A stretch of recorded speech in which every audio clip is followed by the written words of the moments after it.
Est-ce l'écureuil qui s'affaire? Oui. Et quand l'écureuil est-il rentré? À l'instant. Viens donc, Torvald, viens voir ce que j'ai acheté. Ah, ne me dérange pas. Acheter, dis-tu? Ah, tout ça. Tu sais bien qu'on ne peut pas gaspiller. Si, maintenant que tu vas toucher un gros salaire et gagner beaucoup d'argent. À partir du nouvel an, oui, mais il s'écoulera tout un trimestre avant que le salaire tombe. Nous pouvons toujours emprunter en attendant. Nora, toujours aussi insouciante. Suppose que j'emprunte aujourd'hui 1000 couronnes et que tu les dépenses durant les fêtes et que la veille du jour de l'an, une tuile me tombe sur la tête et point final. Si une chose pareille devait arriver, il me serait bien égal d'avoir des dettes. Non, mais sérieusement, Nora, tu connais mes opinions là-dessus. Pas de dette, jamais d'emprunt. C'est quelque chose d'aliénant et par conséquent laid que de fonder son foyer sur l'emprunt et les dettes. Nous avons jusque-là tenu bon tous les deux et nous tiendrons encore le peu de temps qu'il faudra. Oui, comme tu voudras, Torvald. Et regarde ce que j'ai acheté. Et à bon prix. Un costume neuf pour Ivar. Un livre pour Bob. Et... une poupée pour Amy. Bon. Mais dis-moi, petite dépensière, as-tu songé à quelque chose pour toi? Oh, moi je ne veux rien. Bien sûr que si. Dis. Tu pourrais me donner de l'argent, Torvald, juste ce que tu penses pouvoir mettre, et un de ces jours je m'achèterai quelque chose avec. Oh si, fais-le mon cher Torvald, je t'en supplie. Je suspendrai cet argent à l'arbre de Noël dans un joli papier d'Oreo, comme ce sera amusant. Comment s'appellent ces oiseaux qui sèment l'argent à tous les vents? Oui, des linottes. Ah, mais les linottes sont adorables. Mais il leur faut beaucoup d'argent. C'est incroyable ce qu'il en coûte à un homme d'entretenir une linotte. Comment peux-tu dire ça? J'économise vraiment autant que je peux. Ah oui, c'est bien vrai. Autant que tu peux. Mais voilà, tu ne peux pas. Je ne te voudrais pas autrement, mon adorable petite alouette. Mais, dis-moi, quelque chose me titille. Aujourd'hui, tu as l'air si suspecte. Moi? Oui, toi. Regarde-moi là. Droit dans les yeux. Eh bien? La gourmande n'aurait-elle pas fait un détour par la pâtisserie? Non, Torvald, je t'assure. N'a pas goûté la moindre confiture. Non, pas du tout. Pas même grignoter un macaron ou deux? Non, Torvald, je t'assure vraiment. Garde pour toi tes petits secrets de Noël, ma Nora bénie. Ils seront découverts ce soir quand l'arbre de Noël s'illuminera, j'imagine. As-tu pensé à inviter le docteur Rank? Non, mais ce n'est pas nécessaire, il va de soi qu'il dîne avec nous. Nora, tu n'imagines pas comme je me réjouis pour ce soir. Oh oui, moi aussi. Et comme les enfants vont être heureux. C'est tout de même bon de penser qu'on a enfin une situation sûre, stable, qu'on a de quoi voir venir, pas vrai? Oui, c'est miraculeux. Tu te rappelles notre dernier Noël? 3 semaines durant, tu t'es enfermé chaque soir bien au-delà de minuit pour confectionner des petites fleurs de papier à accrocher à l'arbre de Noël. Mais le résultat fut pourtant passablement décevant, Nora. Tu vas pas me taquiner encore avec ça? Est-ce ma faute si le chat est entré et a tout mis en pièces? Ah, certes, tu n'y pouvais rien, ma pauvre Nora. C'est bien que ce temps difficile soit passé. Oui, c'est miraculeux. Quelqu'un vient, quel ennui. Oui, je ne suis là pour personne, ne l'oublie pas. Bonjour Nora. Bonjour. Tu ne me reconnais sans doute pas? Non, je ne sais pas. Mais si! Comment, Christine? Oh, Christine, est-ce vraiment toi? Oui, c'est moi. Comme tu as changé, Christine! Oh oui, sûrement. Cela fait 9-10 longues années. Oh, c'est miraculeux! Oui. Maintenant, il me semble que je retrouve ton visage d'autrefois. Plus pâle malgré tout, Christine. Hein? Et peut-être un peu amaigrie. Et beaucoup, beaucoup vieilli, Nora. Oui, peut-être un peu vieillie. Un tout petit peu, mais pas beaucoup. Quel étourdi je fais à bavarder comme ça, pauvre Christine, tu es veuve. Oui, depuis 3 ans. Il faut me croire, Christine, j'ai souvent pensé à t'écrire à cette époque, mais toujours je remettais, toujours un Non, empêchement. Chère Nora, je comprends très bien. Non, c'était mal de ma part, Christine. Et tout ce qu'il t'a fallu endurer, ma pauvre. Et il ne t'a rien laissé pour vivre. Non, Et pas d'enfant. non. Rien du tout alors. Pas même un chagrin ou un manque à combler. C'est totalement seul. Comme ce doit être terriblement triste. Mais raconte-moi tout. Non. À toi de commencer. Non, à toi de commencer. Aujourd'hui, je ne veux pas être égoïste. Aujourd'hui, je ne veux penser qu'à toi. Mais une chose tout de même que je dois te dire. Sais-tu quel grand bonheur nous est arrivé ces jours-ci? Non. De quoi s'agit-il? Figure-toi, mon mari est devenu directeur de la banque. Ton mari? Quelle chance! Une chance énorme! Tu t'imagines notre joie? Désormais, nous allons vivre tout autrement. Tout comme nous voudrons. En tout cas, ce doit être agréable d'avoir le nécessaire. Non, pas seulement le nécessaire, Christine, mais vraiment, vraiment beaucoup d'argent.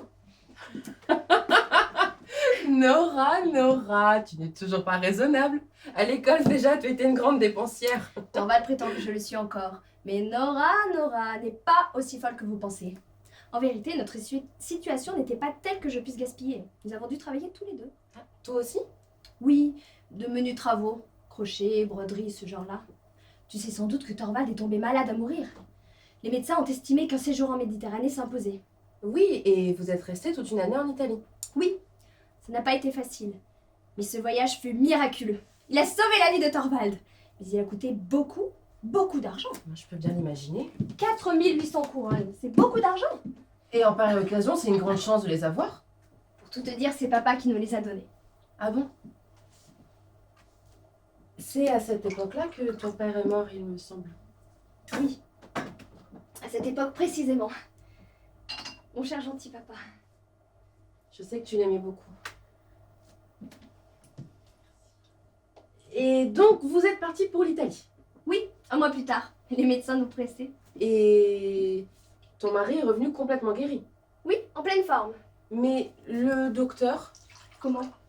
un docteur, un monsieur qui est arrivé en même temps que moi, qui a pris l'autre porte. Oui, c'est le docteur Rank, mais il ne vient pas visiter un malade. C'est notre ami le plus proche. Il vient chez nous au moins une fois par jour.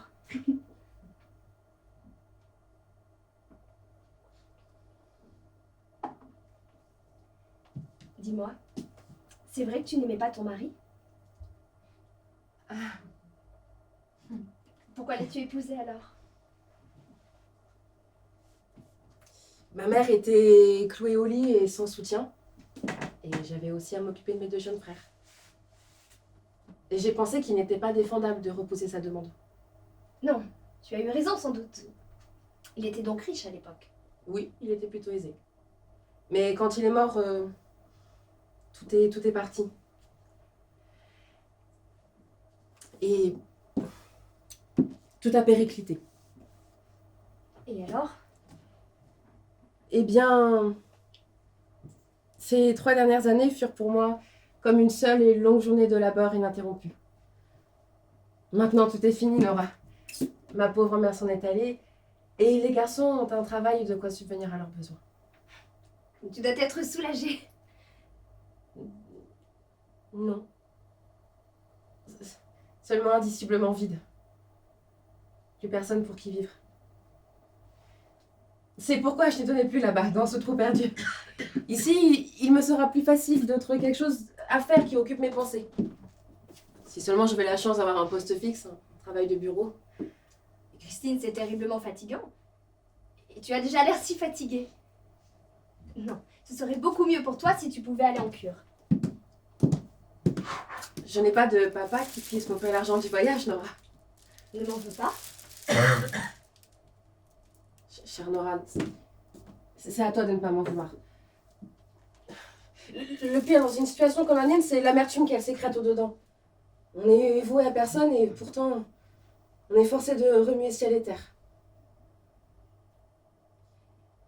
Quand tu m'as parlé de le rechangement de votre situation, me croiras-tu, je me suis moins réjouie pour toi que pour moi. Tu penses que Thorvald pourrait peut-être faire quelque chose pour toi? Oui, c'est ce que j'ai pensé. Il le fera, Christine. Fais-moi confiance. Je saurai si bien m'y prendre, si bien. Oh, c'est gentil à toi, Nora. Tant d'ardeur à ma cause. D'autant plus gentil à toi que tu connais si peu les affres de la vie. Je connais si peu les. Bah quoi, un peu de couture et quoi d'autre? Encore une enfant, Nora. Tu ne devrais vraiment pas être aussi hautaine. Je vais te dire une chose, Christine.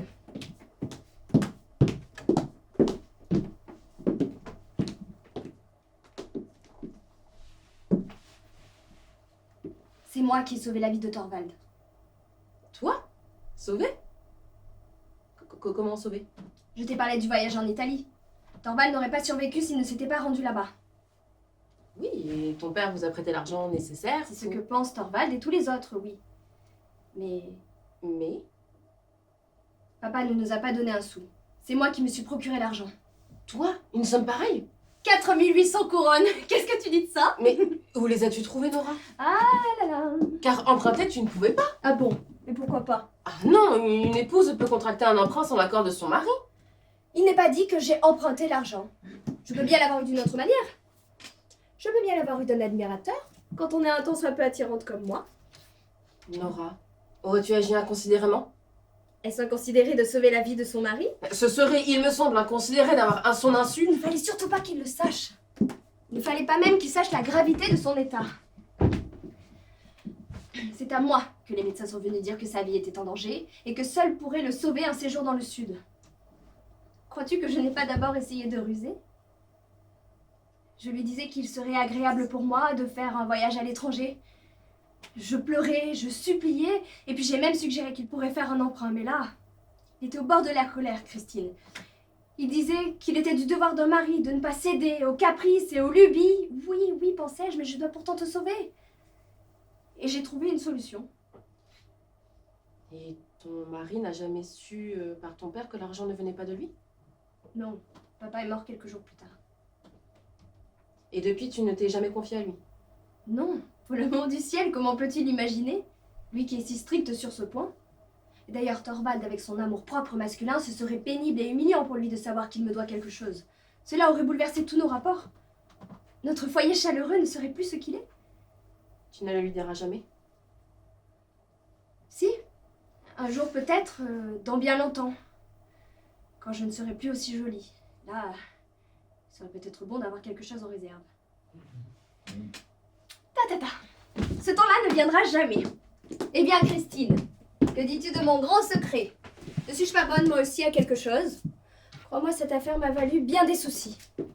J'ai dû économiser comme je pouvais, ça et là. Vois-tu, sur l'argent du ménage, je ne pouvais pas mettre grand-chose de côté, car il fallait bien que Thorvald puisse vivre à son aise. Et les enfants, je ne pouvais pas les laisser aller mal habillés, les chers petits anges. Alors, il a donc fallu rogner sur tes propres dépenses, ma pauvre Nora. Naturellement. J'étais celle que la chose concernait de plus près. Bien sûr. Et puis, j'ai eu d'autres revenus. L'hiver dernier, j'ai eu la chance de trouver pas mal de travail de copie. Je m'enfermais chaque soir pour écrire jusque tard dans la nuit, mais c'était tout de même très drôle d'être là à travailler pour gagner de l'argent. C'était presque comme si j'étais un homme. Mais combien as-tu remboursé comme ça? Je ne peux pas te dire au juste. Je sais seulement que j'ai remboursé tout ce que j'ai pu. Bien des fois, je ne savais plus comment faire, alors je m'imaginais qu'un vieux monsieur très riche était tombé amoureux de moi. Quel monsieur? Aux divagations, le vieux monsieur n'a jamais existé. Peu importe maintenant. Car maintenant, je suis sans souci. Oh, l'insouciance, Christine. Pouvoir être insouciante, totalement insouciante. Faudrait peut-être mieux que je m'en aille. Non, je n'attends personne, c'est sans doute pour Thorvald. C'est moi, madame. Vous? De quoi voulez-vous parler à mon mari? Des affaires de la banque, moi Sylvia. J'y occupe un poste modeste et votre mari va devenir notre chef, à ce qu'on dit. C'est donc. Simplement pour affaire, madame. Rien d'autre. Prenez donc la peine d'entrer dans le bureau.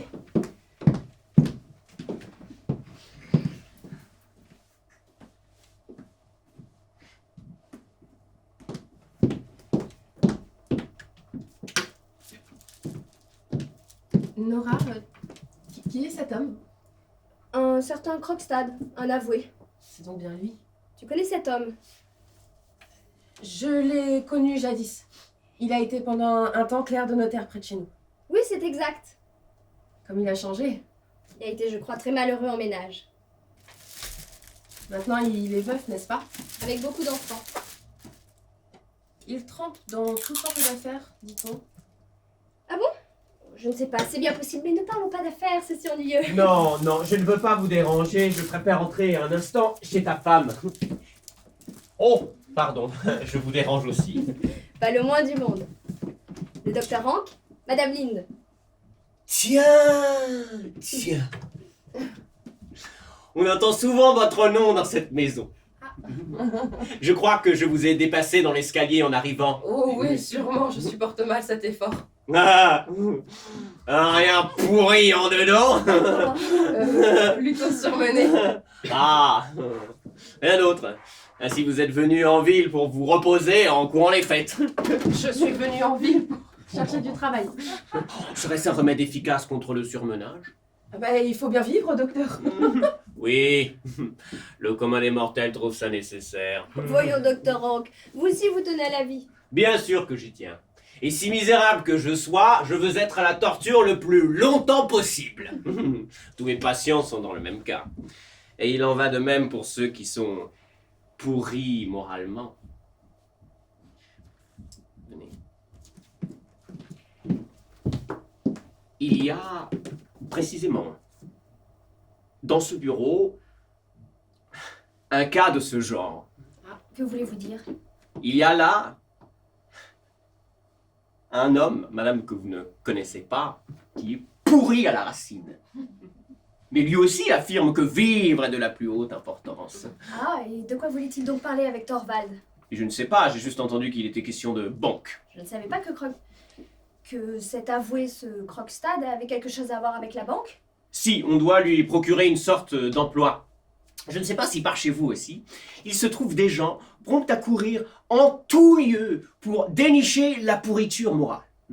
Sitôt trouvés, ils la mettent en observation à un poste plus ou moins avantageux. Il est bien portant donc à gentiment rester dehors. Ce sont pourtant les plus malades qui ont le plus besoin d'être soignés. Nous y voilà. C'est par ce genre de considération qu'on fait de la société un hôpital. Et pourquoi riez-vous? Savez-vous seulement ce que c'est que la société? Que m'importe votre ennuyeuse société? Je riais de toute autre chose. Ah. Une chose prodigieusement drôle. Dites-moi, docteur Hank, tous ceux qui ont un emploi à la banque dépendront désormais de Thorvald. Et vous trouvez ça si prodigieusement drôle? C'est mon affaire, c'est mon affaire. Oh oui, c'est vraiment réjouissant de penser que Thorvald a une telle influence sur tant de gens. Docteur Hank, voulez-vous un petit macaron? Tiens, tiens, je croyais que c'était une denrée prohibée par ici. Oui, mais cela c'est Christine qui me les a donnés. Ah mais non. Allons, ne t'effraie pas. Tu ne pouvais pas savoir que Thorvald me l'avait défendu. Je vais te dire, il a peur que ça me fasse de vilaines dents. Et pour une fois, n'est-ce pas, docteur Hank? Tenez. Et toi aussi, Christine. Et moi aussi, j'en prendrai un, rien qu'un petit, ou deux, pas plus.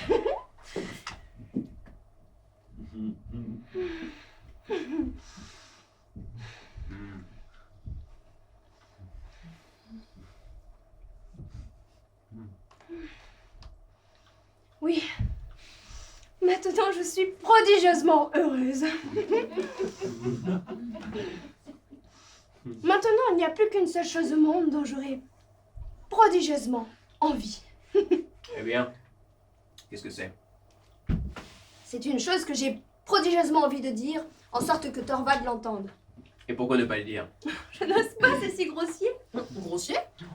Il faut s'abstenir.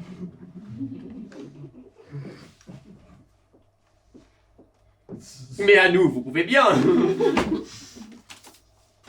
J'ai une prodigieuse envie de dire Mort et damnation!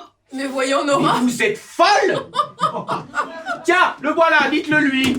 Eh bien, Thorvald, as-tu réussi à t'en débarrasser? Oui, il est parti. Thorvald, puis-je te présenter Christine qui vient d'arriver en ville? Christine. Je ne crois pas vous avoir... Madame Linde, mon cher, Madame Christine Linde. Une amie d'enfance de ma femme, je présume. Oui, nous nous sommes connus jadis. Imagine, elle a fait ce long voyage pour venir te parler. Comment ça? Non, pas seulement. Christine est prodigieusement douée pour le travail de bureau et elle a très envie de travailler sous les ordres d'un homme compétent et d'apprendre ainsi plus qu'elle ne sait déjà. C'est fort raisonnable, madame. Et quand elle a su que tu étais devenu directeur de la banque par une dépêche, elle a fait le voyage aussi vite qu'elle a pu et... N'est-ce pas, Thorvald? Pour l'amour de moi, tu peux bien faire quelque chose pour Christine, dis. Ce n'est pas impossible. Madame est veuve, je présume. Oui. Et vous avez l'expérience d'un tel travail? Oui, plus ou moins. Alors, il est fort probable que je pourrais vous trouver un emploi. Tu vois? Et vous arrivez au bon moment, madame. Comment vous remercier? Non, il n'y a pas de quoi. Mais pour l'instant, il faudra m'excuser. Je dois y aller. Attends, je viens avec toi. Ne reste pas trop longtemps dehors, Thorvald. Tu pars aussi, Christine? Oui, il faut que je me trouve un logement. Merci pour tout, Nora. Au revoir. Au revoir. Et ce soir, tu nous reviens naturellement. Et vous aussi, Docteur Hank. Oui.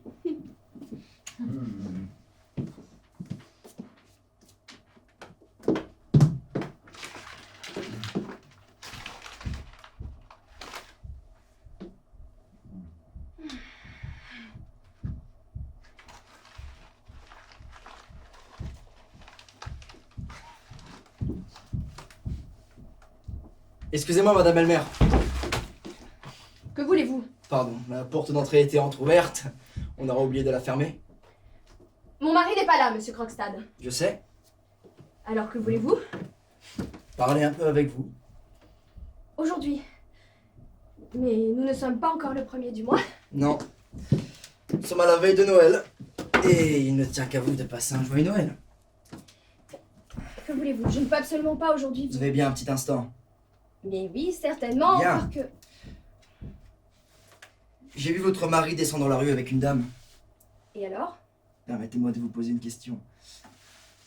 Cette dame, n'était-ce pas Madame Linde? Si? C'est une bonne amie à vous? Eh bien oui, mais je ne vois pas Je l'ai encore... aussi connue jadis. Je le sais. Ah bon?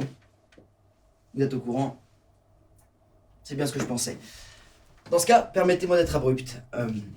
Madame Linde va-t-elle avoir un emploi à la banque? De quel droit vous permettez-vous de m'interroger, moi, Monsieur Krogstad? Vous qui êtes un subordonné de mon mari. Mais sachez-le, Madame Linde a trouvé un emploi et c'est moi qui ai plaidé sa cause. Maintenant, vous savez. J'avais donc fait le bon raisonnement. Quand on occupe un poste subalterne, Monsieur Krogstad, on devrait réellement se garder de froisser une personne qui... Qui a de l'influence? Oui, tout juste. Madame Elmer,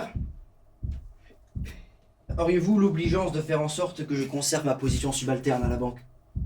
Qui pense à vous priver de votre poste? Inutile de feindre l'ignorance avec moi. Je comprends bien qu'il puisse être désagréable à votre ami de s'exposer à me croiser. Et je comprends aussi maintenant à qui je dois d'être chassé. Et je vous conseille d'user de votre influence pour empêcher ça. Monsieur Krogstad, je n'ai absolument aucune influence. Aucune. Il me semble pourtant vous avoir entendu C'est dire un à malentendu, naturellement. Moi? Comment pouvez-vous croire que j'ai une telle influence sur mon mari? Madame Elmer, écoutez. S'il le faut, je me battrai comme s'il y allait de ma vie pour conserver mon humble poste à la banque. Oui, c'en a tout l'air. Vous savez naturellement, comme tout le monde, qu'il y a pas mal d'années, je me suis rendu coupable d'un acte inconsidéré. Je crois en avoir entendu parler. Alors, l'affaire n'est pas venue jusqu'en justice, mais toutes les portes ont sautisseau fermé devant moi. Alors, je me suis lancé dans les affaires que vous savez. Mais maintenant, il faut que je m'en sorte. Mes fils grandissent, je dois pour eux veiller à me refaire autant que possible une respectabilité bourgeoise, et cet humble poste à la banque était comme un premier échelon pour moi. Pour l'amour du ciel, Monsieur Krogstad, il n'est absolument pas en mon pouvoir de vous aider. Parce que vous n'en avez pas la volonté. Mais j'ai moyen de vous contraindre. Vous ne voulez tout de même pas raconter à mon mari que je vous dois de l'argent. Et si je le faisais? Ce serait honteux de votre part. Ce secret qui est ma joie et ma fierté Il l'apprendrait d'une manière aussi grossière, aussi laide. Il l'apprendrait de vous. Vous voulez m'exposer au plus terrible désagrément. Désagrément? Désagrément. Madame Elmer, n'avez-vous peur que des désagréments domestiques? Écoutez, Madame Elmer, ou bien vous avez une mémoire défaillante, ou bien vous ne connaissez rien aux affaires. Comment ça? Quand votre mari était malade, vous êtes venu m'emprunter 4800 couronnes. Je ne connaissais personne d'autre. J'ai promis de vous procurer la Et somme. vous l'avez fait? J'ai promis de vous procurer la somme à certaines conditions. Vous étiez alors tellement préoccupé par la maladie de votre mari que vous n'avez guère fait attention, je crois, aux menus détails. Bien. J'ai promis de vous procurer la somme contre une reconnaissance de dette que j'ai rédigée. Oui, et que j'ai signé. Bien. Mais au bas de la page, j'ai ajouté quelques lignes stipulant que votre père se portait garant. Ces lignes, votre père devait les signer. Devait? Mais il l'a signé. J'avais laissé la date en blanc, ce qui signifie que votre père devait lui-même apposer la date à sa signature. Oui?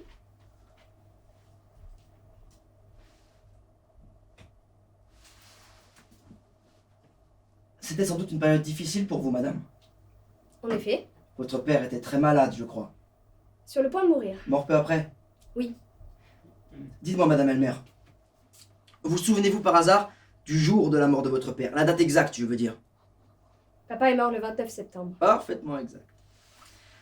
Je me suis renseigné. C'est pourquoi, madame, il y a une étrangeté que je ne peux m'expliquer. Quelle étrangeté. Je ne vois pas ce que vous voulez L'étrangeté, dire. madame, c'est que votre père a signé ce document 3 jours après sa mort.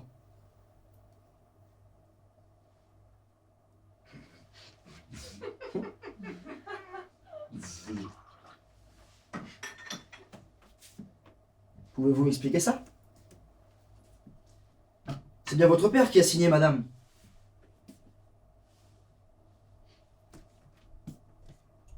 Non. C'est moi qui ai écrit le nom de papa. Écoutez, madame, savez-vous qu'il s'agit là d'un aveu dangereux? Pourquoi ça?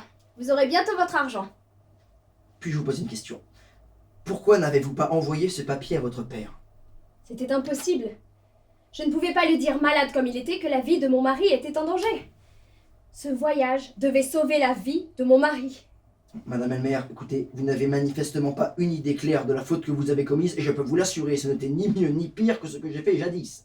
Et ce fut socialement ma ruine. Vous voulez me faire croire que vous auriez accompli un acte de bravoure pour sauver la vie de votre femme? La loi ne s'inquiète pas des intentions. Eh bien, c'est que la loi est mauvaise. Mauvaise ou pas, si je produis ce papier en justice, vous serez condamné selon la loi. Je n'en crois absolument rien.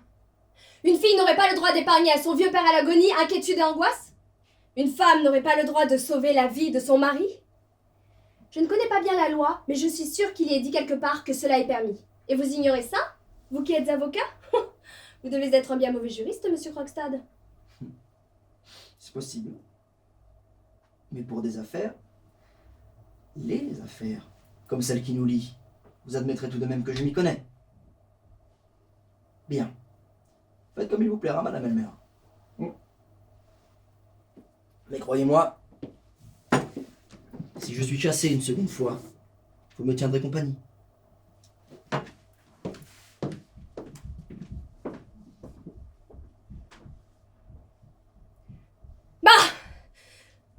Vouloir me faire peur.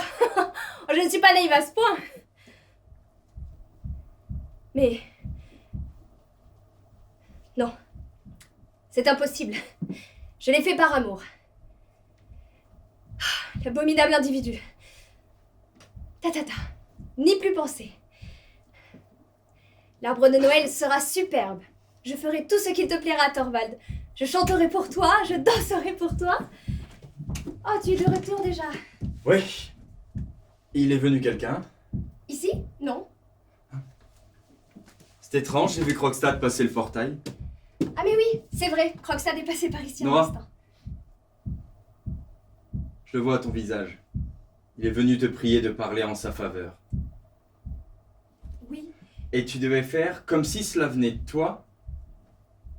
Tu devais me cacher qu'il était venu ici. N'était-ce pas son exigence? oui Thorvald, mais... Nora. Et tu as pu jouer le jeu? Avoir un entretien avec un individu pareil, et me faire une promesse et par-dessus le marché me dire un mensonge. Un mensonge? Ah, tu as bien dit que personne n'était venu. Plus jamais ça, mon petit merle siffleur. Un merle siffleur doit avoir le bec impeccable s'il veut chanter. Jamais de fausses notes. N'est-ce pas que j'ai raison? Évidemment. Et puis n'en parlons plus. Il fait bon et chaud ici. Je me réjouis tellement de ce bal costumé après-demain chez les Stenborg.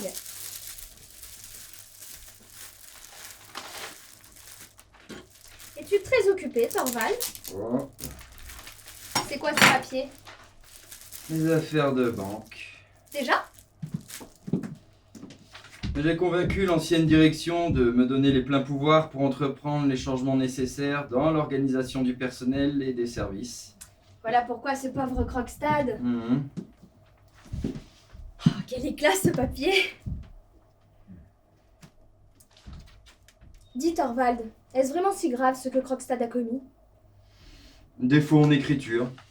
As-tu idée de ce que ça veut dire? Il l'a peut-être fait par nécessité. Ou bien comme tant d'autres dans un geste inconsidéré. Je ne suis pas dénué de cœur au point de condamner sans appel un homme coupable d'un tel acte isolé. Non, n'est-ce pas Thorvald? Quelqu'un peut moralement se relever s'il reconnaît ouvertement sa culpabilité et endure son châtiment. Son châtiment. Ce n'est pas la voie choisie par Krogstad. Lui s'en est tiré par des tours et des artifices, et c'est cela qu'il a moralement perdu. Crois-tu Et imagine que- un peu, un homme comme lui, conscient de sa faute, forcé de mentir et de feindre, oui, devant sa propre femme et devant ses enfants. Et devant les enfants, c'est ce qu'il y a de plus terrible, Nora. Pourquoi? Parce qu'une telle atmosphère de mensonge est contagieuse, et que le mal s'étend à toute une vie de famille. Tu en es sûr? Oh, crois-moi, chérie, j'en ai souvent fait l'expérience comme avocat. Presque tous les délinquants précoces ont eu des mères menteuses. Pourquoi précisément des mères? Cela provient le plus souvent des mères, mais les agissements des pères, bien entendu, vont dans le même sens. C'est pourquoi je le considère comme moralement déchu. C'est pourquoi ma douce petite Nora va me promettre de ne plus plaider sa cause. Ta main, jure-le. Eh ben, qu'y a-t-il? Tends-moi la main. Voilà. C'est décidé. Je t'assure, il me serait impossible de travailler avec lui. J'éprouve littéralement un malaise physique en présence de tels gens. J'aurais peut-être aussi quelque chose à mettre dans du papier doré. Béni soit ma petite alouette.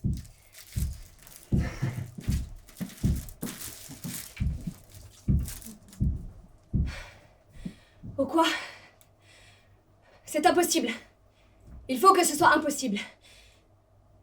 Corrompre mes enfants? Empoisonner la maison? Non. Ce n'est pas vrai. Jamais de la vie. Ce n'est pas vrai.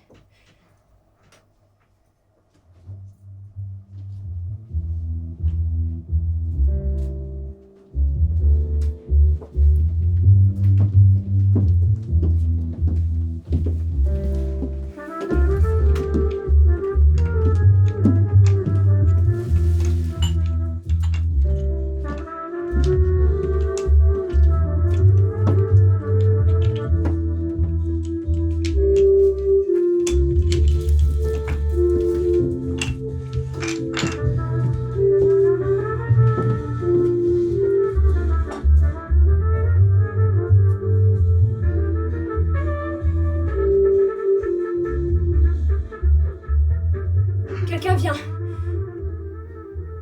Non. Personne. Naturellement. Il ne viendra personne aujourd'hui le jour de Noël. Et demain non plus. Mais peut-être... Non. Rien dans la boîte aux lettres. Toute vide. Divagation.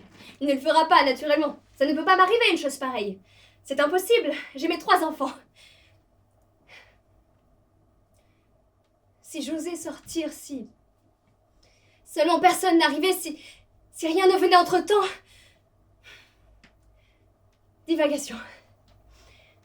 N'y plus penser, il ne viendra personne. Diversion. Diversion. 1, 2. Et voilà. Ah, c'est toi, Christine. Il n'y a personne d'autre là derrière. C'est bien d'être venue. J'ai su que tu avais demandé après moi. Oui, il y a que j'ai pour finir besoin de ton aide. Il y a demain soir, à l'étage au-dessus, un bal costumé. Et Thorvald veut que je me déguise en fille de pêcheur napolitain pour faire une danse que j'ai apprise à Capri. Tiens, tu vas donner toute une représentation. Oui, Thorvald y tient beaucoup. Mais voilà le costume. Il est tout déchiré et je ne sais pas si... Nous aurons tout fait de réparer ça. Une aiguille et du fil.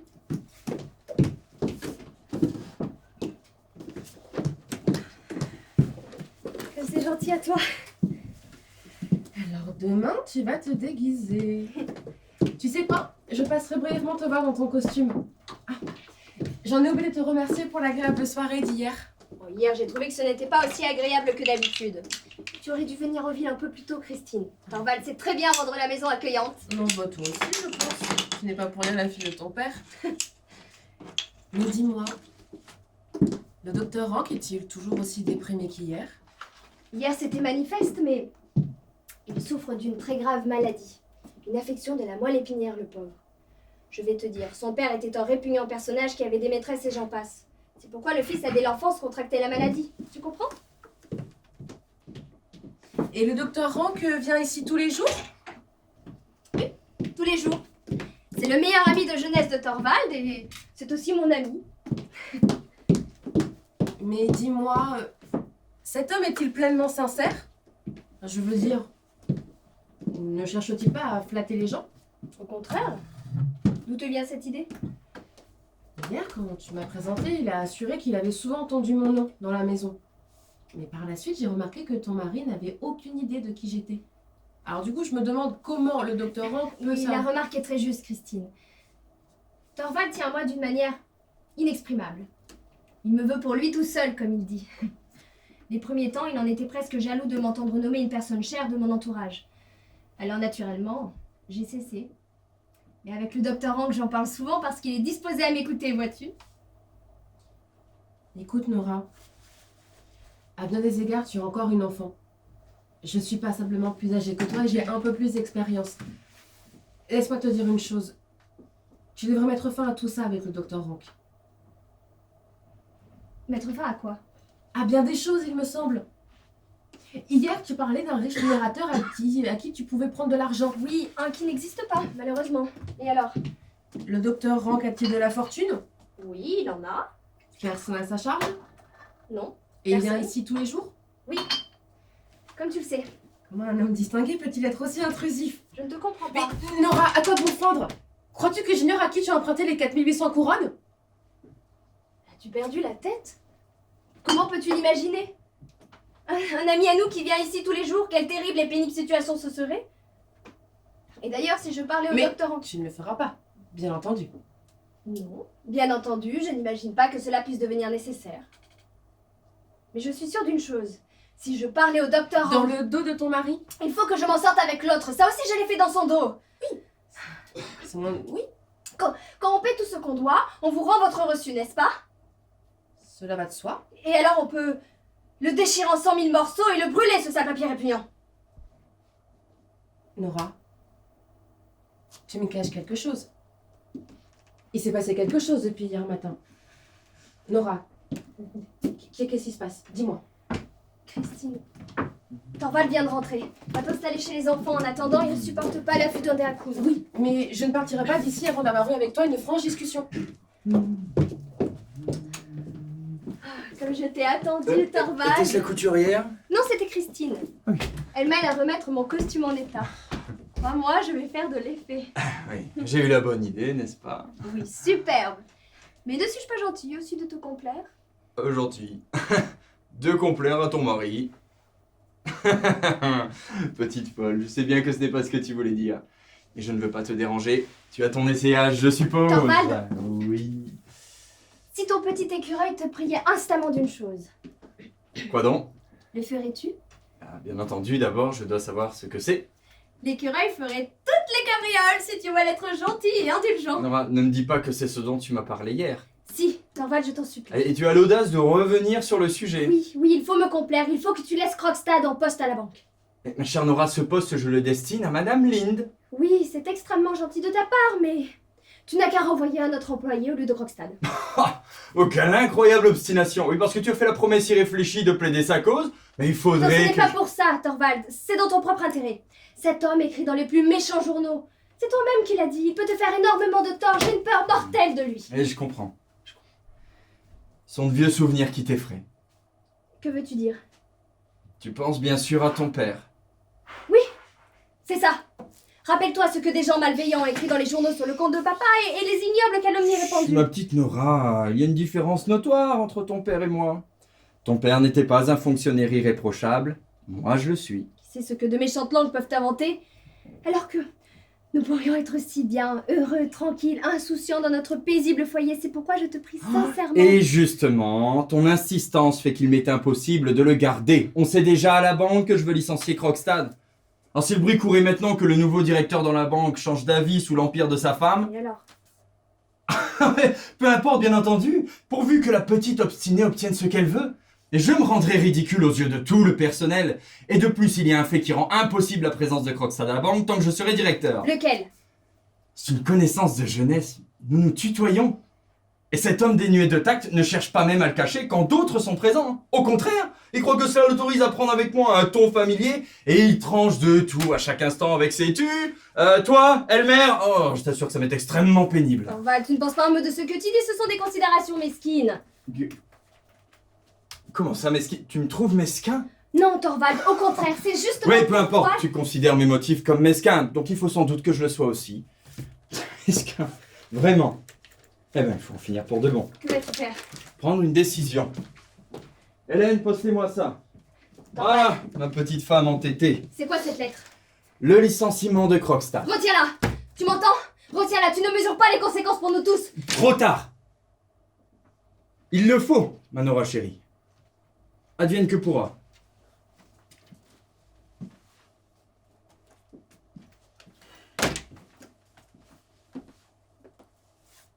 Tu verras. Quand la situation l'exige, je suis homme à prendre tout sur moi.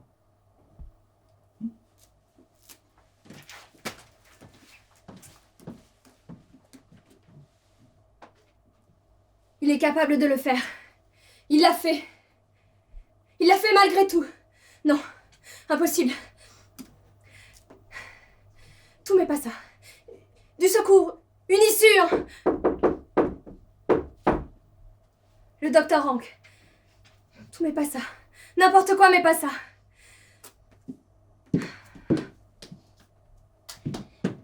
Bonjour docteur Hank.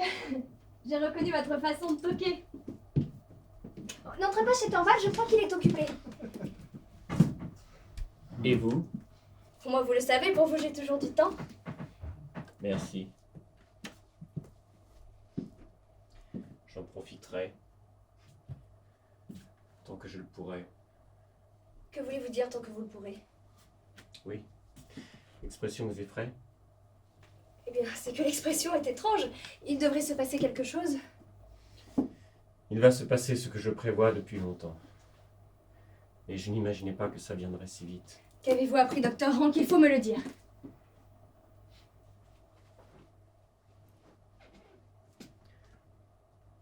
Pour moi, ça touche à sa fin. Il n'y a plus rien à faire. Vous parlez de vous? Et de qui d'autre? Je suis le plus misérable de tous mes patients, Madame Elmer. Ces jours-ci, j'ai entrepris de faire un bilan général de mon état. Banqueroute. Banqueroute. D'ici un mois, je serai peut-être en train de pourrir au cimetière. Que c'est laid ce que vous dites. C'est que la chose est diablement laide. Et le pire. Le pire. C'est ce qui va m'arriver par la suite. Il ne me reste plus qu'un seul examen à faire. Dès qu'il sera fait, je saurai à peu près quand commencera la décomposition. Dès que j'aurai la certitude du pire, je vous enverrai une carte postale, une carte de visite, ma carte de visite avec une croix noire dessus. Alors vous saurez que l'abomination de la dévastation a commencé. Non, aujourd'hui vous êtes proprement insensé. Moi qui aurais tant voulu vous voir de bonne humeur.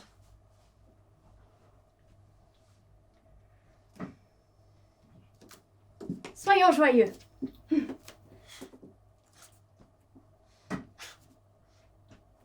Oui.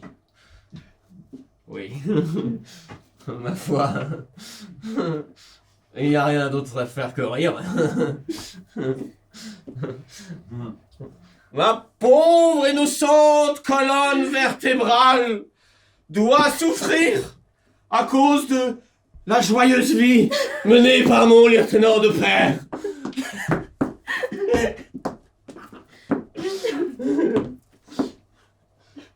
Pourquoi souriez-vous, docteur Hank? Ah non? Ah, c'est vous qui riez. C'est vous qui avez souri. Vous êtes encore plus coquine que je ne pensais. Je suis si disposée à la folie aujourd'hui. On dirait bien. Cher docteur Hank, il ne faut pas mourir et nous quitter, Thorvald et moi. Merci. Oh. De cette perte, vous vous remettrez rapidement. Ceux qui partent sont vite oubliés. Vous croyez? Oh. On noue d'autres liens. Qui nous d'autres liens? C'est ce que vous ferez, vous et Elmer, quand je ne serai plus là. Vous-même, vous êtes déjà en bonne voie, il me semble. Que faisait cette Madame Lynn ici hier soir? Vous n'êtes tout de même pas jaloux de cette pauvre Christine? Si, je le suis. C'est elle qui sera mon successeur dans la maison. Quand je ne serai plus là, sans doute que cette femme sera... Ne parlez pas si fort, elle est à côté. Aujourd'hui aussi. Vous voyez bien. Le temps de recoudre mon costume. Mon Dieu, comme vous êtes déraisonnable. Maintenant, soyez gentil, docteur Hank. Demain, vous allez voir comme je vais danser joliment. Et imaginez-vous que je le fais pour vous seul. Oui, et pour Thorvald aussi, bien sûr. Quand je suis assis là, avec vous, je ne saisis pas, je ne conçois pas ce que je serais devenu si je n'étais jamais venu dans cette maison. Mais je crois bien qu'au fond, vous vous plaisez chez nous. Et devoir quitter tout ça, N'importe quoi, vous n'allez rien quitter. ne pas même pouvoir laisser un modeste geste de gratitude. Juste un regret fugace. Rien d'autre qu'une place vide, prise par le premier venu. Si je vous demandais... Non. Oui, Une grande preuve de votre amitié. oui. Non, je veux dire un immense service. Voulez-vous pour une fois me faire ce bonheur? Vous ne savez même pas de quoi il s'agit. Eh bien dites, vous n'avez pas confiance en moi? Si. Comme en personne. C'est pourquoi je vais tout vous dire. Voilà. Docteur Hank, vous savez comme est profond, inexprimable l'amour que Thorvald me porte. Pas un instant, il n'hésitera à donner sa vie pour moi. Nora, pensez-vous qu'il soit le seul Le seul. qui donnerait volontiers sa vie pour vous? Je m'étais promis de vous le dire avant que je m'en aille. Jamais je n'aurais pu trouver une meilleure occasion.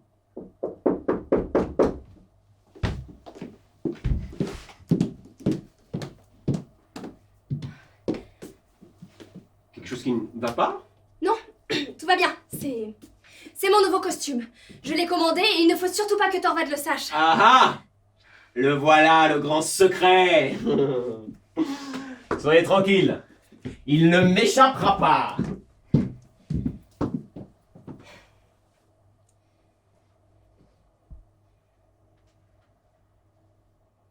L'effroyable se produit.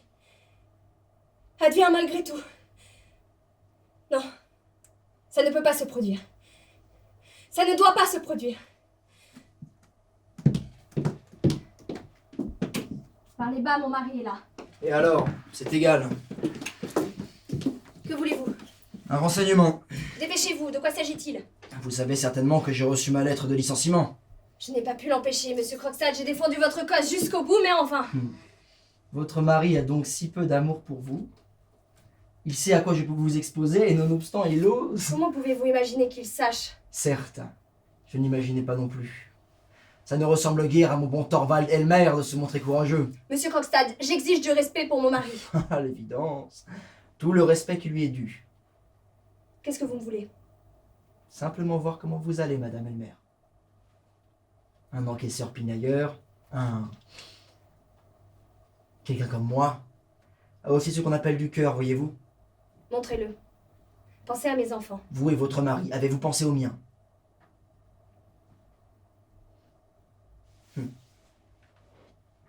Enfin. Tout ça n'a pas d'importance. Je venais simplement vous dire qu'il ne fallait pas prendre cette affaire trop au sérieux. Je n'ai pas l'intention, pour commencer, par exemple, de porter plainte. Non. N'est-ce pas? Je savais. On peut fort bien s'arranger à l'amiable. Il n'est pas nécessaire que tout ça s'ébruite. Tout restera entre nous trois. Mon mari ne doit jamais l'apprendre. Et comment voulez-vous l'empêcher? Pouvez-vous payer ce qui reste? Non, pas tout de suite. Peut-être avez-vous moyen de trouver l'argent ces jours-ci. Aucun moyen dont je voudrais faire usage. Et ce serait bien inutile d'ailleurs. Seriez-vous là, devant moi, avec tout l'argent cash en main, que je ne vous rendrai pas votre reçu pour autant? Alors expliquez-moi quel usage vous en ferez. Vous le garder? Simplement. L'avoir en dépôt. Si donc vous projetez quelques résolutions désespérées, J'y songe. si vous pensez à fuir votre J'y foyer, songe. ou si même vous pensez au pire, Comment pouvez-vous savoir? alors laissez tomber. Comment pouvez-vous savoir que je pense à ça? La plupart d'entre nous y pensent au début. Moi aussi j'y ai pensé. Mais je n'en ai pas eu le courage. Moi non plus. Non, n'est-ce pas? Vous non plus, vous n'avez pas ce courage. Je n'ai pas.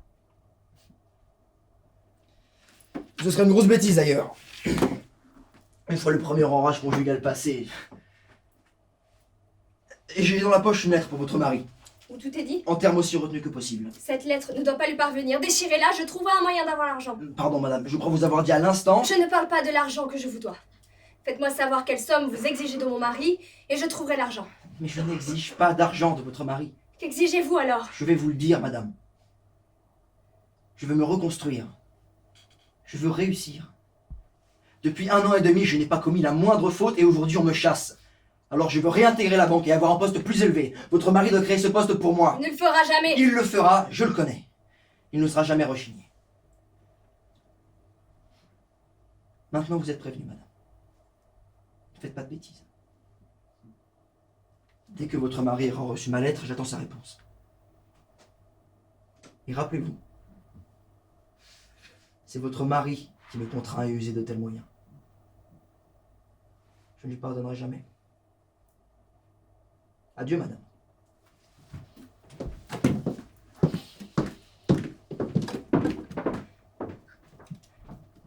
S'en va. Ne dépose pas la lettre. Non, non, impossible. Qu'y a-t-il? Il est là, dehors. Ne descend pas l'escalier. Il hésite. Est-ce qu'il...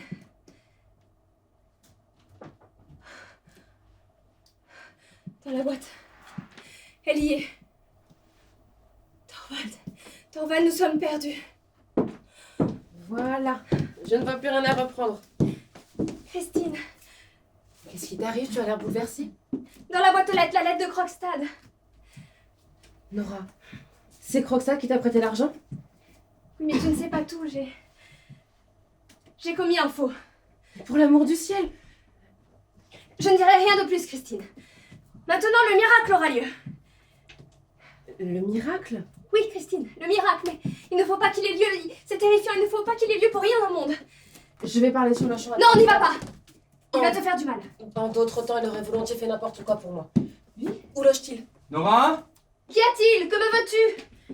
N'entre pas, j'essaye mon nouveau costume. Oh, je serai si jolie, Thorvald.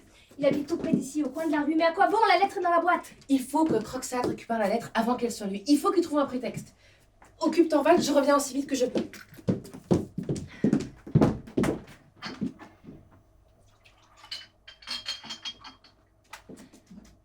Thorvald!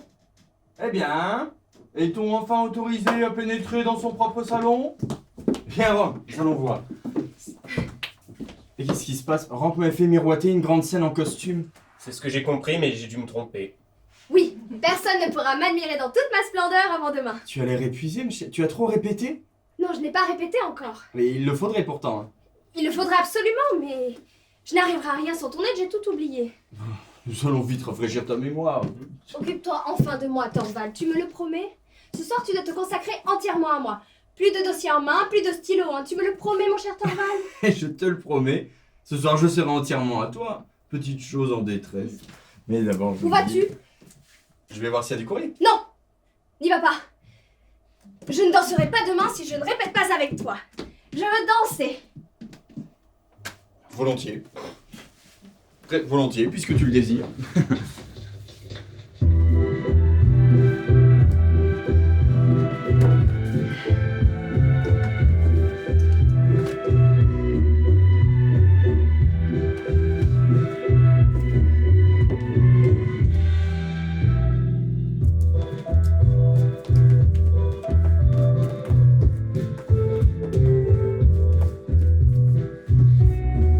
Olé!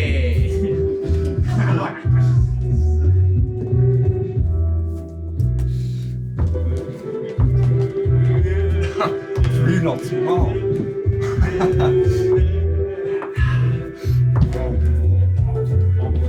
Non, plus lentement.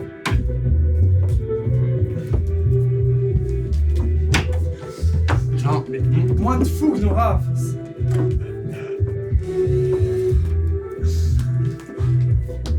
Non, non, non, non, mais ça va pas du tout.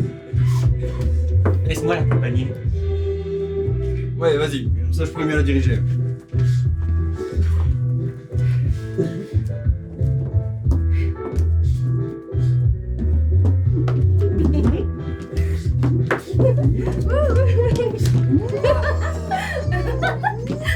Christine! Tu vois comment ça amuse? Ah, bon, arrête. C'est de la folie pure. Je n'arrive pas à y croire. Tu as tout oublié. Tu vois? Il va vraiment falloir te diriger. Tu vois combien c'est nécessaire? Il faut me diriger jusqu'au dernier moment. Tu me le promets, Thorvald? Tu peux me faire confiance. Et tu ne dois pas, ni aujourd'hui, ni demain, ouvrir la boîte aux lettres. J'ai encore la peur de cet individu. Oui, il y a de ça aussi. Ouais, Nora, je vois ton visage. Il y a déjà une lettre de lui. Il ne faut pas la contrarier.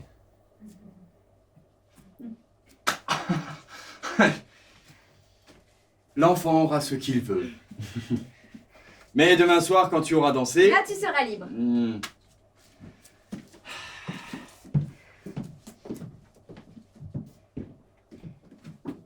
Eh bien, Parti pour la campagne. je l'avais deviné à ton air. Il rentre demain soir. Je lui ai laissé un mot. Tu n'aurais pas dû, Christine. C'est au fond une grande joie que d'attendre le miracle. Qu'est-ce que tu attends? Tu ne peux pas comprendre. Va les rejoindre, j'arrive dans un instant.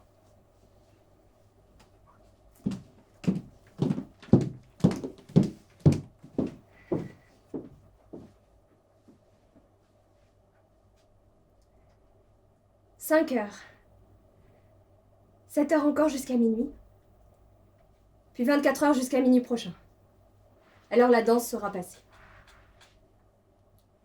24 et 7. 31 heures à vivre.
Toujours pas.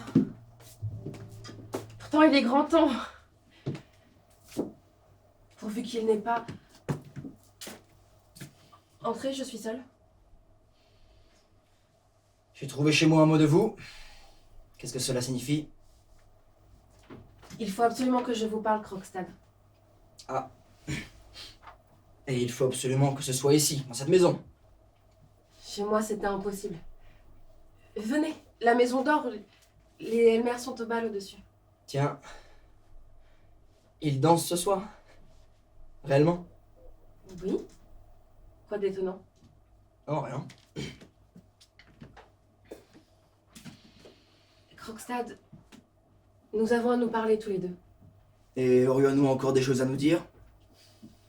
Oui. Vous ne m'avez jamais vraiment bien comprise. N'est-ce pas la chose au monde la plus simple à comprendre? Une femme sans cœur est conduite un homme quand se présente un meilleur parti. Croyez-vous que je sois à ce point-là sans cœur? Croyez-vous que j'ai rompu le cœur léger?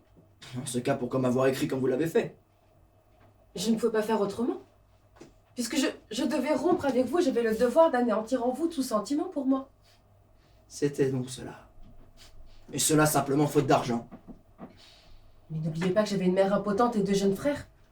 Nous ne pouvions pas vous attendre et vos projets d'alors étaient si loin d'aboutir. C'est possible. Mais vous n'aviez pas le droit de larguer les amarres pour un autre. Quand je vous ai perdu, c'était comme si le sol se dérobait sous mes pieds. Regardez-moi. Je suis maintenant un naufragé sur une épave. Mais moi aussi. Moi aussi, je suis une femme naufragée sur une épave. Je n'ai souci de personne et personne n'a souci de moi. Ce fut votre choix. Je n'avais pas le choix. Bon. Alors? Krogstad. Et si les deux naufragés que nous sommes allaient l'un vers l'autre? Qu'est-ce que vous dites? Deux sur une épave. C'est toujours mieux que chacun sur la sienne. Christine, Pourquoi croyez-vous que je sois venue ici? auriez-vous pensé à moi? Il me faut travailler pour supporter de vivre. Toute ma vie, d'aussi loin que je m'en souvienne, j'ai travaillé pour ma plus grande et mon unique joie. Mais aujourd'hui, je suis seule au monde. Effroyablement vide et délaissée. Il n'y a pas de joie à travailler pour soi. Krogstad, donnez-moi quelque chose. Donnez-moi quelqu'un qui donne sens à mon travail. Je ne crois rien de tout ça. En seriez-vous capable réellement? Dites-moi, êtes-vous pleinement au courant de mon passé? Oui. Et savez-vous quel homme je passe pour être? Si je vous ai bien compris, tout à l'heure vous disiez qu'avec moi vous auriez été un autre homme. J'en suis certain. Il me faut quelqu'un à qui tenir le de mère. Vos enfants ont besoin d'une mère. Nous deux, nous avons besoin l'un de l'autre. Krogstad, j'ai foi en vous, en votre bon fond. Avec vous, j'oserai tout.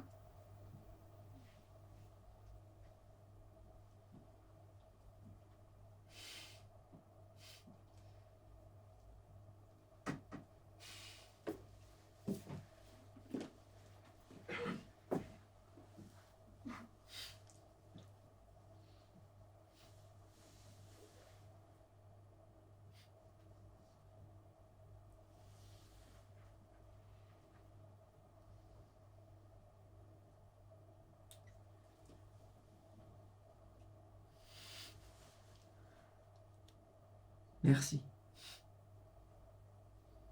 Merci, Christine.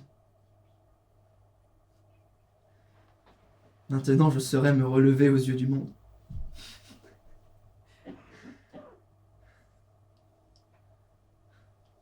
J'oubliais. Tout est vain. Vous n'êtes pas au courant naturellement de ma démarche à l'encontre des Elmer. Si, je suis au courant. Et votre lettre est encore dans la boîte aux lettres. Sera-ce l'explication? Vous voulez sauver votre ami à tout prix, dites-le franchement, c'est bien cela. Krogstad, quand on s'est déjà vendu soi-même une fois pour sauver quelqu'un, ne recommence pas. Je vais redemander ma lettre. Non. Vous n'allez pas redemander votre lettre. Mais dites-moi, n'était-ce pas pour cela que vous m'aviez donné rendez-vous ici? Oui, oui. Dans un premier affolement, mais j'ai été témoin de choses incroyables dans cette maison. Elmer doit tout savoir. Ce funeste secret doit être rompu. Ils doivent s'expliquer entre eux. Ça ne peut pas continuer tous ces non-dits, ces faux filles. Bien soit, si vous en prenez le risque. Mais il y a une chose en tout cas que je peux faire, qu'il faut faire sur le champ. Partez. Dépêchez-vous, nous n'avons plus un instant à nous. La danse est finie. Je vous attends en bas. Entendu. Vous m'accompagnerez jusqu'à ma porte. C'est incroyable. Jamais je n'ai été aussi heureux. Oh, quel tournant. Oh, quel tournant. Ces gens pour qui travailler, pour qui vivre. Foyer à rendre chaleureux. Eh bien, il va falloir s'y mettre. Si seulement ils pouvaient se dépêcher. Bonsoir. Christine! Madame Lintz, vous êtes encore là, si tard. Oui, excusez-moi. J'avais tellement envie de voir Nora dans son costume. Tu es restée ici à m'attendre. Oui, malheureusement, je ne suis pas arrivée assez tôt. Tu étais déjà là-haut et je me suis dit que je ne pouvais pas m'en aller avant de t'avoir admirée. Oh, regardez-la. Ah, ça vaut la peine de la regarder. N'est-elle pas jolie, Madame Lind? Oui, bien sûr. N'est-elle pas remarquablement jolie? C'était d'ailleurs l'avis de tous là-haut.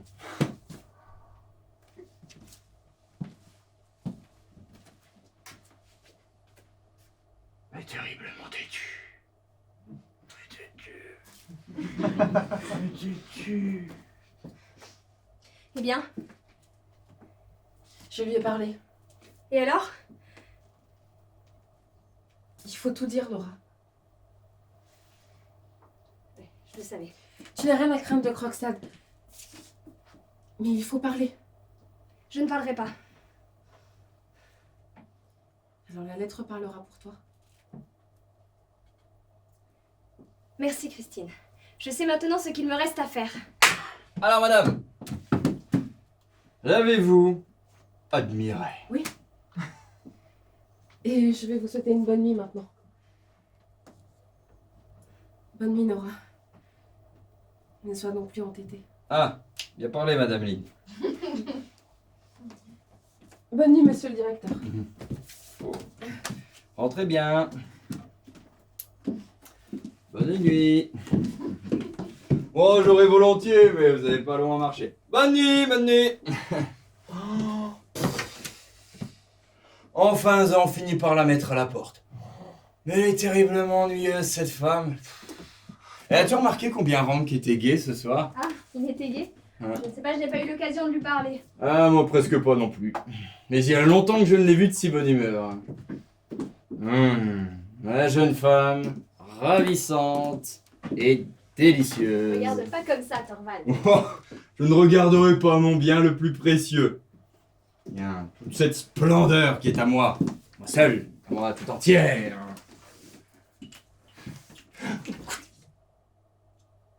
Les invités commencent à partir. Nora, bientôt le silence régnera dans toute la maison. Oui. Je l'espère. Et quand je suis avec toi de sortie dans le monde, sais-tu pourquoi je te parle si peu? Pourquoi je me tiens loin de toi et te jette un regard à la dérobée parfois? C'est parce qu'alors je m'imagine que tu es mon amour secret. Ma secrète fiancée et que personne ne se doute de ce qu'il y a entre nous. Je sais bien que toutes tes pensées sont pour moi, Thorvald. Ah, quand je t'ai vu. Lascive et provocante danser Mon sang bouillait.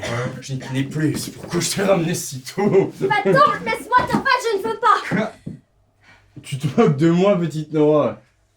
Vouloir. Ne suis-je pas ton mari? Allez. Allez. Allez. Tu l'as entendu? Qui est là? C'est moi. Mais suivez encore Puis-je celui-là. entrer un instant? Ah, attends un peu.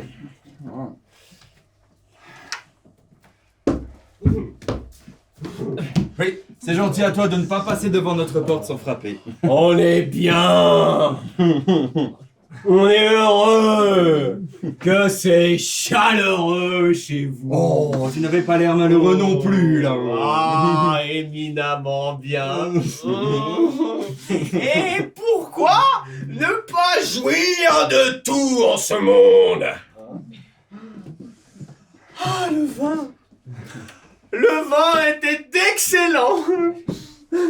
C'est presque incroyable tout ce que j'ai pu absorber.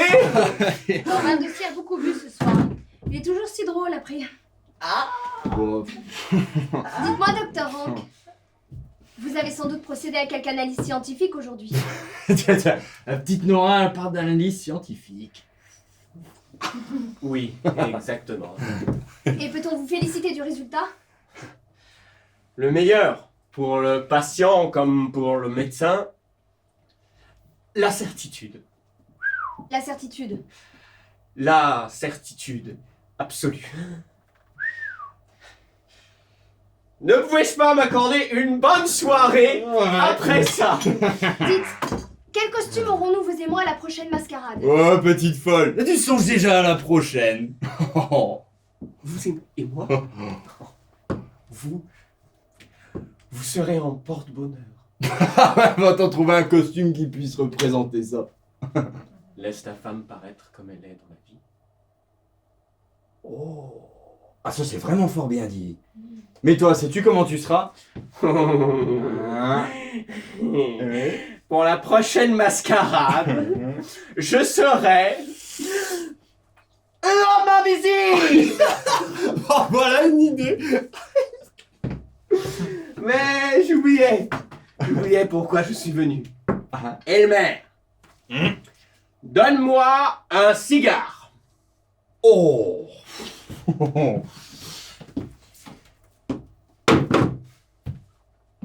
Un de Théa Van Brun.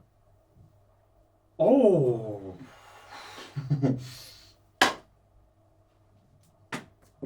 Merci. Laissez-moi vous donner du feu.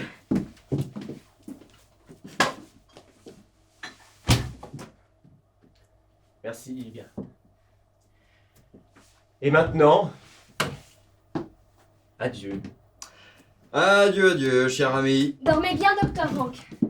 Merci pour ce souhait. Souhaitez-moi la même chose. À vous aussi. Allons bon, puisque vous le souhaitez. Dormez bien.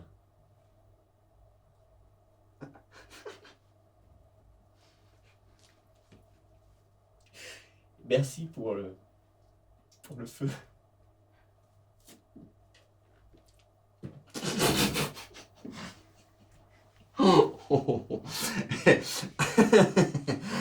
Il avait considérablement bu. Ah, peut-être. Où vas-tu, Torvald? Je vais vider la boîte aux lettres. Tu as travaillé cette nuit.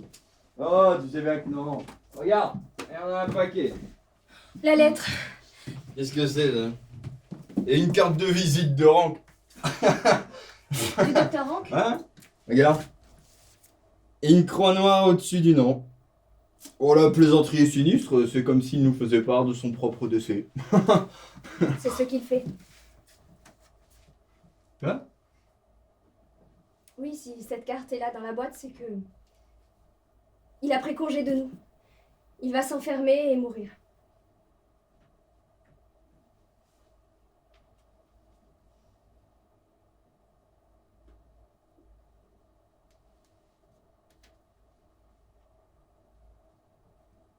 Pauvre ami.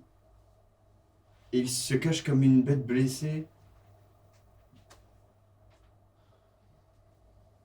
Il était si lié à nous. Je n'arrive pas à m'imaginer sa disparition.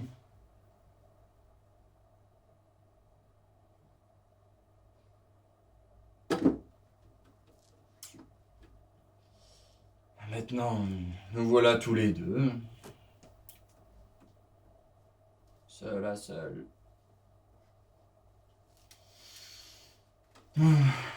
Mon aimé, bien souvent, j'ai souhaité qu'un danger pressant te menace pour que je puisse donner mon sang, ma vie, tout pour toi. Maintenant, tu vas lire ces lettres.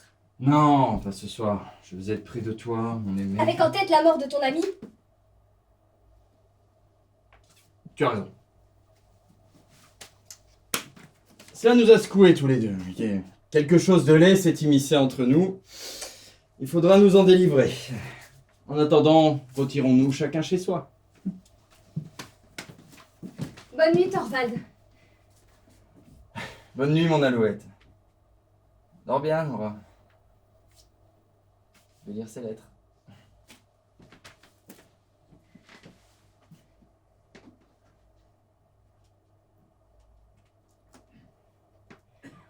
Jamais plus le revoir. Jamais. Jamais. Jamais. Jamais plus revoir les enfants, eux non plus. Jamais. Jamais.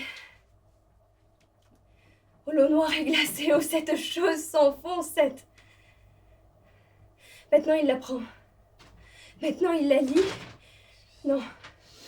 Non, Thorvald, pas encore. Adieu, toi et les enfants. Oh!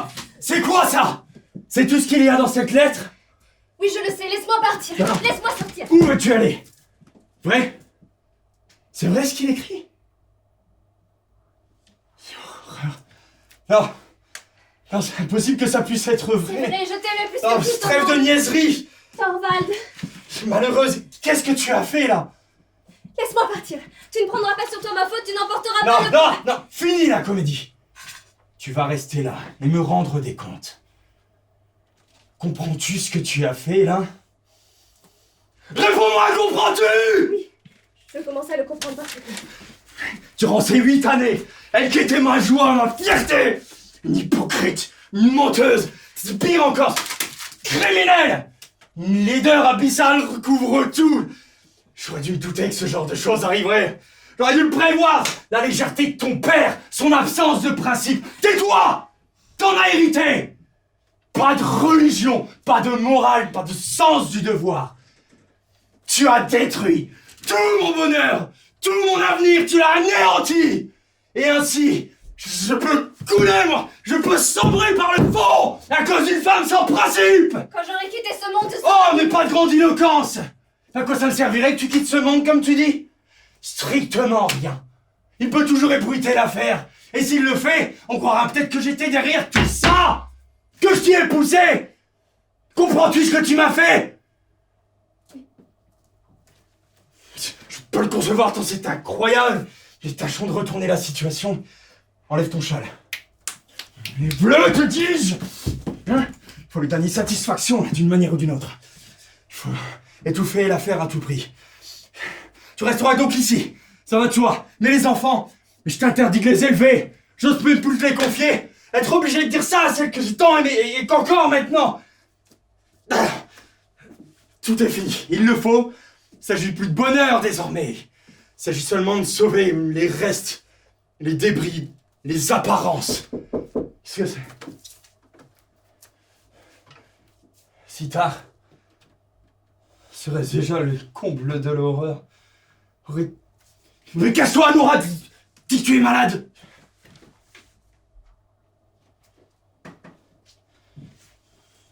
C'est de lui. Lila, Je n'en loupe pas le courage. Peut-être sommes-nous perdus, toi et moi.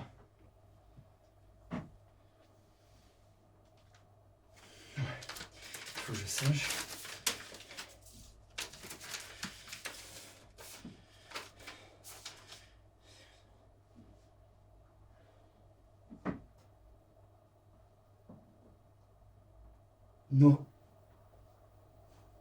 Non, non, non, il faut que je lise encore une... Si c'est bien ça. Ah, je suis sauvé, Nora. Je suis sauvé. Et moi? Oui, toi aussi, bien entendu. Nous sommes sauvés, tous les deux, toi et moi. Regarde. Il te renvoie ta reconnaissance de dette. Et il écrit qu'il se repent et regrette qu'un heureux changement dans sa vie. Mais peu importe ce qu'il écrit. Nous sommes sauvés, Nora. Personne ne peut plus te nuire. Bon. Ah ouais. Avant tout, détruisons ces abominations. Et... Ah, ouais. On n'existe plus. Il écrivait que depuis la veille de Noël, tu as dû passer 3 jours épouvantables, Nora. J'ai livré un rude combat durant ce temps. Ouais, tu désespérais et tu ne voyais pas d'autre issue. Bon, réjouissons-nous et répétons, c'est fini. Dis. Ouais, ma pauvre petite Nora, oui, je comprends. Hey, tu as du mal à croire que je t'ai pardonné. Mais je t'ai pardonné. Je te jure que je t'ai pardonné. Je sais que ce que tu as fait, tu l'as fait par amour pour moi. Tu m'as aimé comme une femme doit aimer son mari. Seulement dans le choix des moyens, tu as manqué de jugeote, mais crois-tu que tu me sois moins cher parce que tu ne sais pas être autonome? Je ne serais pas un homme si tes incapacités toutes féminines ne te rendaient doublement séduisante à mes yeux. N'attache pas d'importance aux mots durs que j'ai prononcés dans mon premier effroi. Hein. Quand tout semblait s'écrouler sur moi, je t'ai pardonné, Nora. Je te jure que je t'ai pardonné. Je te remercie de ton pardon. Non, reste. Que vas-tu faire là-bas? Pour ce costume de mascarade. Ah oui, c'est ça. Allez, sois confiante. J'ai de larges ailes pour te protéger. Comme notre foyer est charmant et chaleureux, Nora. Et si tu es à l'abri, je te garderai comme une colombe pourchassée que j'aurai arrachée intacte des griffes du vautour. J'apaiserai ton pauvre cœur pantelant. Comment peux-tu croire que je veuille te repousser ou même te faire des reproches? C'est pour un homme quelque chose d'inexprimable et doux. Une grande satisfaction de sentir qu'il a pardonné à sa femme. Elle est par là devenue doublement sa propriété. Il est là, pour ainsi dire, mise au monde une nouvelle fois. Elle est à la fois en quelque sorte sa femme et son enfant. C'est ce que tu seras pour moi désormais.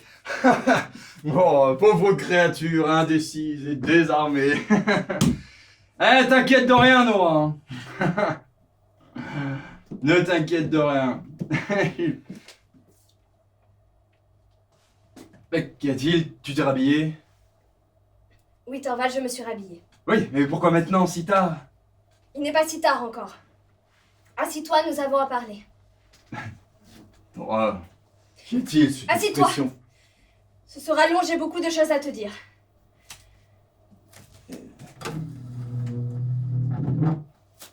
Tu m'inquiètes, Nora. Je te comprends pas. C'est exact, tu ne me comprends pas. Et moi non plus, je ne t'ai jamais compris avant ce soir. Non. Non, ne m'interromps pas, écoute-moi bien seulement. Nous soldons les comptes, Thorvald. Que veux-tu dire? Cela fait 8 ans que nous sommes mariés. N'es-tu pas frappé de constater que c'est la première fois que nous avons, toi et moi, mari et femme, une conversation sérieuse ensemble? Mais fallait-il constamment que je t'accable de mes soucis dont tu n'aurais de toute façon pas pu me soulager? Je ne parle pas de tes soucis. Je dis que nous n'avons jamais cherché ensemble à y voir clair dans quoi que ce soit. Mais chère Nora, une femme a-t-elle à s'en préoccuper? Nous y voilà. Tu ne m'as jamais comprise. On m'a fait grand tort, Thorvald. D'abord papa, et puis toi. Quoi? Nous deux? Ah, nous deux qui t'avons aimé plus que tout autre. Vous ne m'avez jamais aimé, vous avez seulement trouvé amusant d'être amoureux de moi. Qu'est-ce que tu dis? Oui, c'est comme ça, Thorvald. Quand j'étais chez papa, il m'exposait ses opinions et alors j'avais les mêmes opinions que lui. Et si j'en avais d'autres, je les cachais car il n'aurait pas aimé ça. Il m'appelait sa poupée et jouait avec moi comme je jouais avec mes poupées.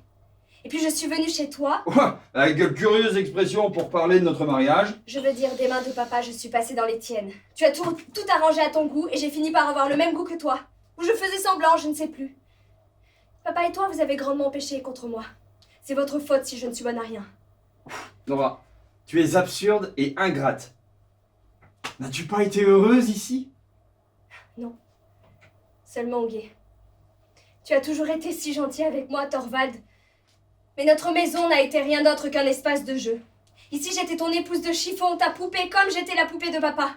Et les enfants, à leur tour, ont été mes poupées. Voilà ce qu'a été notre mariage, Thorvald.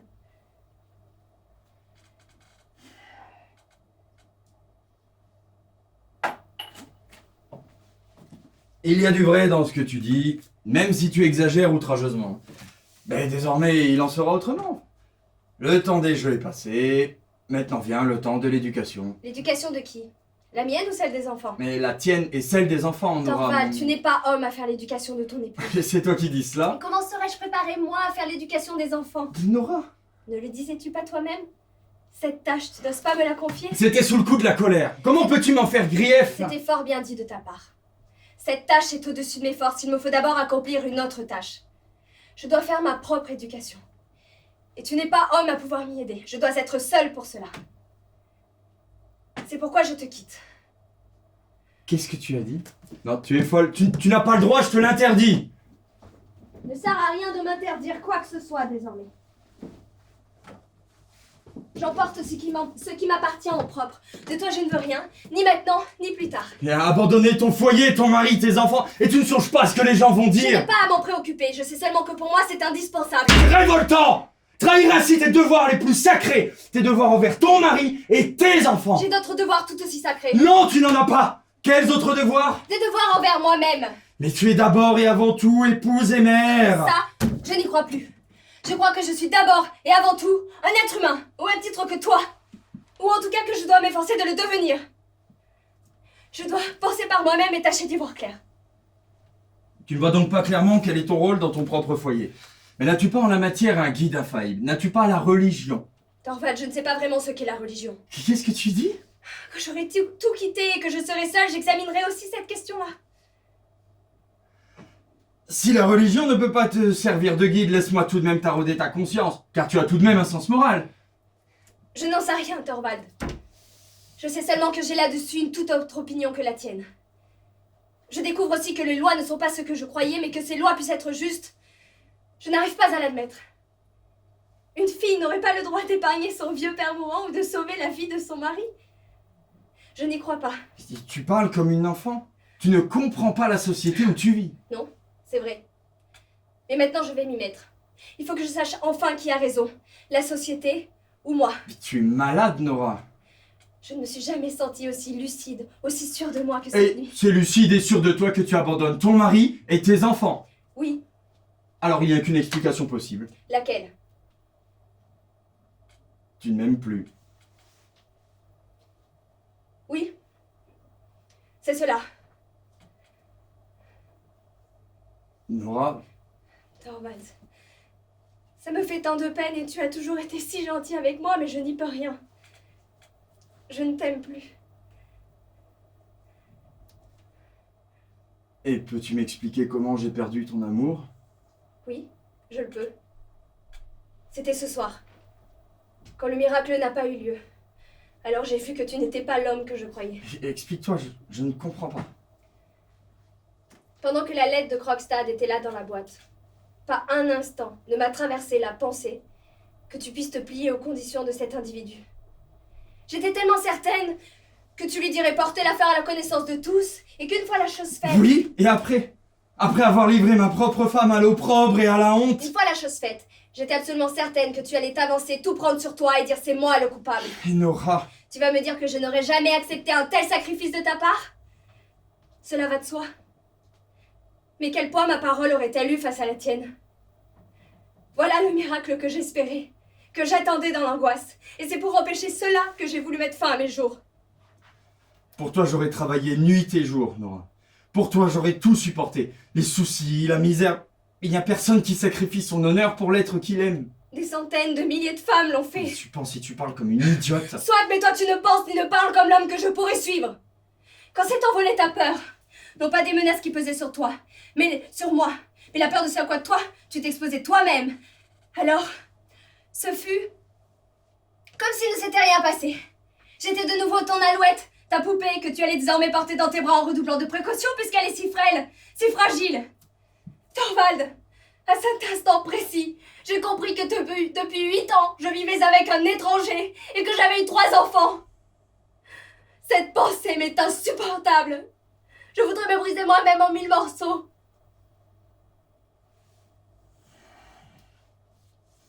Telle que je suis maintenant, je ne peux pas être une épouse pour toi. Mais j'ai la force de devenir autre que je ne suis. Peut-être. Si on t'enlève ta poupée. Adieu, Thorvald. Je ne veux pas voir les petits. Je le sais qu'ils sont dans de meilleures mains que les miennes. Tel que je suis maintenant, je ne peux rien pour eux. Ça, fini. Nora, ne pourrais-je pas un jour devenir plus qu'un étranger pour toi? Il faudrait pour cela le plus grand des miracles. Bah, quel est le plus grand des miracles? Dis comment je veux y croire. Que toi et moi, notre vie commune, devienne un vrai mariage. Adieu, Thorvald. Nora!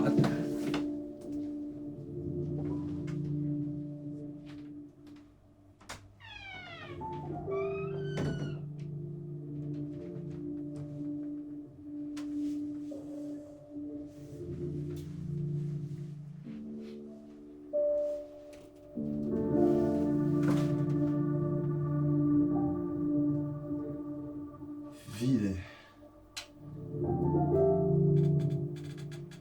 Elle n'est plus là. Le plus grand des miracles.